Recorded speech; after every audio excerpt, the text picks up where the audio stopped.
I am, by profession, I'm a qualified teacher of children with vision impairments, and I've got many years experience of being a teacher of VI.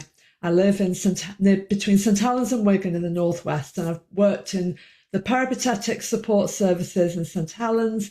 I've been a head of a service of a peripatetic team in Tameside near Manchester with a staff of 20 teachers of vision impairment and teaching assistants going out into schools and homes from 0 to 18, supporting children and young people with a vision impairment.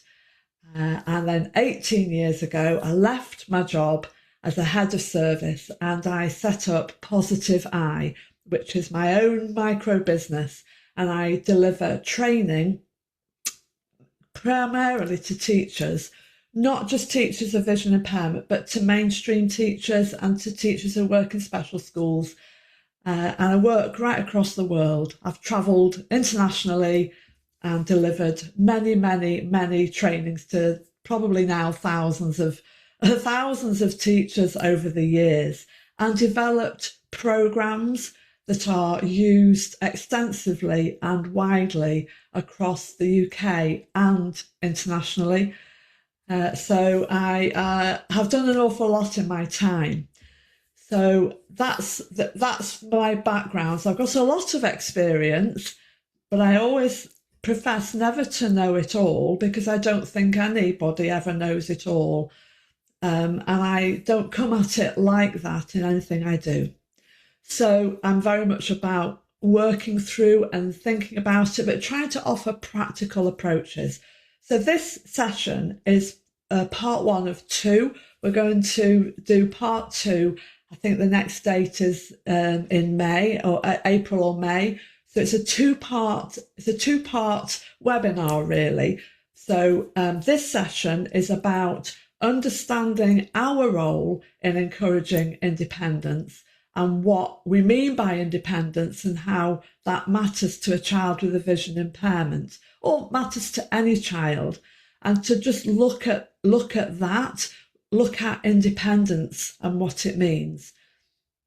And then the second session, I'm going to show you a really cool resource called the Easier Learner's Voice resource, which is a really fabulous way of listening to your child's voice that you can use at home, you can use in school.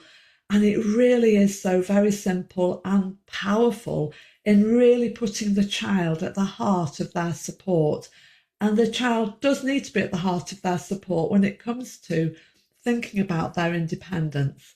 So it's one of those things, it's trying not to do it all in a rush, but to just set the scene tonight. So I hope that you'll come back for the second one, so that you see how it all fits together. It's the smaller parts of the greater whole always. And then I think I'm doing another webinar on stories and access to stories at home. So that will be very practical when I get to that. So that's the plan, everybody, and I hope it's really helpful to you.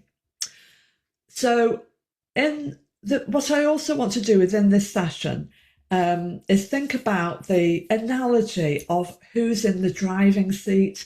Years ago, when I was in my early days of Positive Eye, I wrote a course called Who's in the Driving Seat?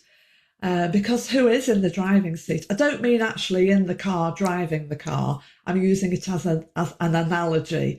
But where do you want your children to be when they're leaving home, or when they're 18, or when they're older? Where do you want them to be? Do you want them to be as independent as possible? So by that I mean in the driving seat, as much as they can be in the driving seat. And independence looks different for every child. It's very individual and it's very unique to each child. But are you in the driving seat? And are you still going to be in the driving seat and driving the car? Or are they going to be in that driving seat with you possibly in the passenger seat, still perhaps giving a little bit of support while it's needed? Or in some cases, for some situations, you might be out of the car and waving them goodbye. So it's the analogy of who's in the driving seat. And it's something that impacts us all as parents and as educators. It's complex. It's very, very complex when you start to undo it.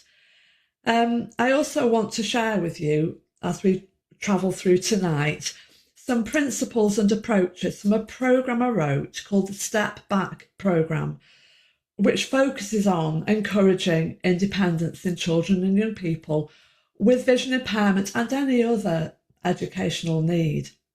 I originally developed the Step Back programme to support schools in Wales during the transition to their new Additional Learning Needs Education Act a good few years ago. So this was a huge programme I wrote called the Step Back programme. And I worked with a big group of head teachers and people from the Welsh Government and developed this programme called the Step Back programme. It belongs to my business. And it was a massive suite of resources and rigorously gone through. And I trained lots of teachers in how to use the programme with their children. And within that set of resources, I developed resources that could be used with families, with parents to help you, because it's all interlinked. Parents, educators, any therapists you have, any family support workers, we all need to be on the same sheet, and it's sometimes tricky to get that to happen. So I want to share some of those principles from the Step Back programme. It's the same as the Who's in the Driving Seat. It's the same principles that I shared years ago. So when I think about independence, I'm thinking about building confidence. We all need to feel as confident as possible. We want our children to feel as confident as possible, to promote independent thinking, to be able to think for yourself, to support self-determination skills, to be able to advocate for yourself, to be able to say, I need help, I don't need help. It's really important for us to support children to understand how to ask for help, but also to say, I'm fine, I don't need help. And also let the learner's voice, your children's voice, drive their success, to really listen to what's important to them. What do they want to find easier? How can we help them to find something easier? And have we ever asked them that? So there's an awful lot to think about. And it is definitely complex. And like I say, it is so very individual. All your children are wonderful individuals, and independence will look individual to your child. So I'm sharing principles and ideas and suggestions, just thoughts for you. And I share it positively to help you and to help you encourage and promote independence.